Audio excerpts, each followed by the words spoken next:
The sound that tore through the house that night didn't belong to anything human. It was somewhere between a shout and a sob, a raw, wounded noise that made my blood run cold. When I walked into the living room, my husband was standing in front of the TV, frozen.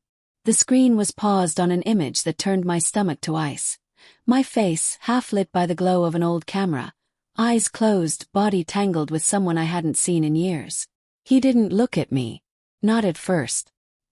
He just stood there, remote clutched in his hand like a weapon, jaw tight enough to tremble. The only light came from the TV, flickering blue across his face. I could see the vein pulsing in his neck. 30, he said quietly, almost to himself. 30 videos. My knees went weak. What? I whispered, even though I knew exactly what he meant. 30, he repeated, louder this time. You didn't just cheat. You filmed it. You kept it. The air between us thickened until breathing felt impossible. The sound of my heartbeat filled my ears.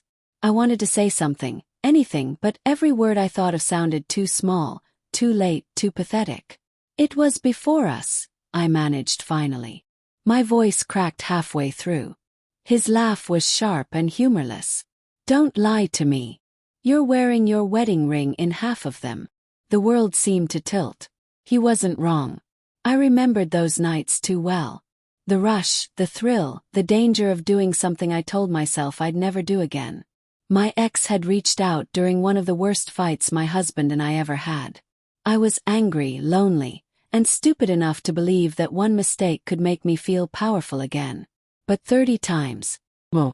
That wasn't a mistake. That was a pattern. He turned toward me now, eyes red, face pale with shock. You told me you didn't like that kind of stuff. You said it made you uncomfortable. That's why we never. He stopped mid-sentence, choking on the rest.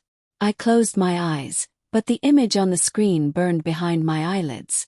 Me doing every single thing I'd told him I wouldn't. I didn't love him, I said weakly. It wasn't about that. His jaw tightened. Then what was it about? Making me feel small. Lying to me every time I asked what was wrong. Making me think I was the problem. His voice cracked on that last word. That's what broke me. Not the anger. He had every right to that. But the heartbreak underneath it. The kind that comes from realizing the person you trusted most was a stranger all along. I was angry, I said, stepping closer.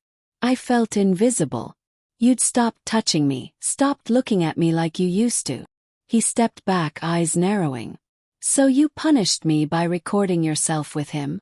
I didn't mean to hurt you. But you did. His voice was flat now. That scared me more than his anger.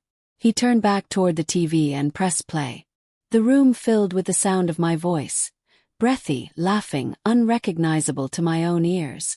I wanted to cover my face, to scream, to run, but I stood there frozen, forced to confront the person I'd been.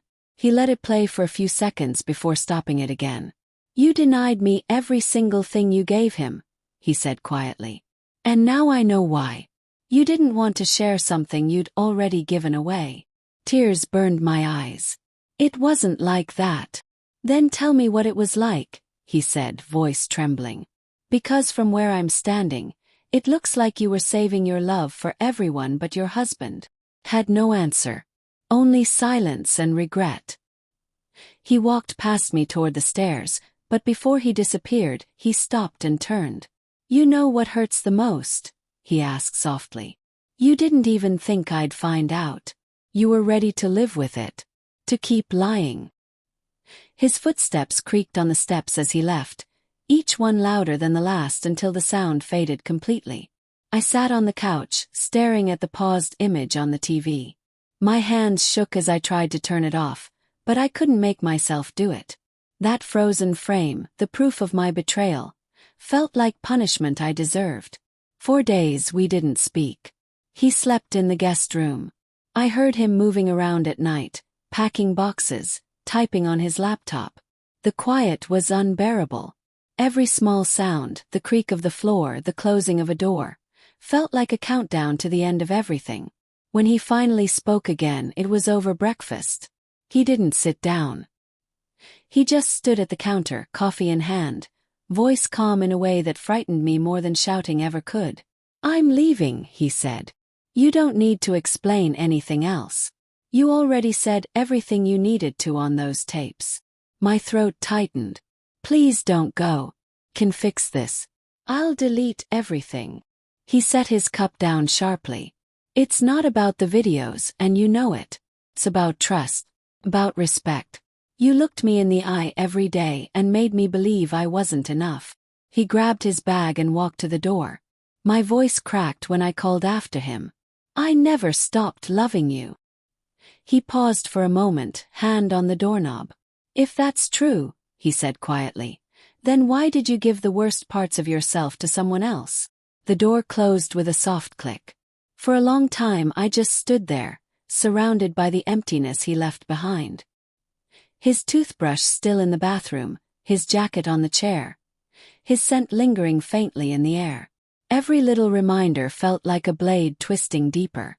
Later that night, I opened the folder on my laptop where I'd kept the videos. I watched one for the last time, not out of nostalgia but self-disgust.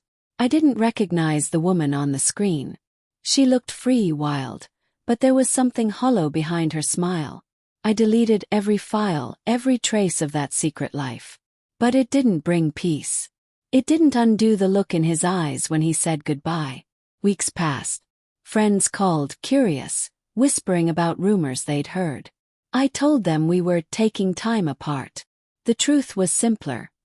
I'd burned the bridge myself. One night he sent me a single text. "I hope you find what you were looking for." I stared at it for hours before replying. I already did. I just didn't realize what I had until it was gone. He never answered. Now, every time I walk past that empty living room, I remember the way his voice broke when he said, 30. It wasn't just the number of videos. It was the number of times I betrayed his trust. 30 cracks in the foundation of something that could have lasted a lifetime. And the cruelest part is knowing he was right.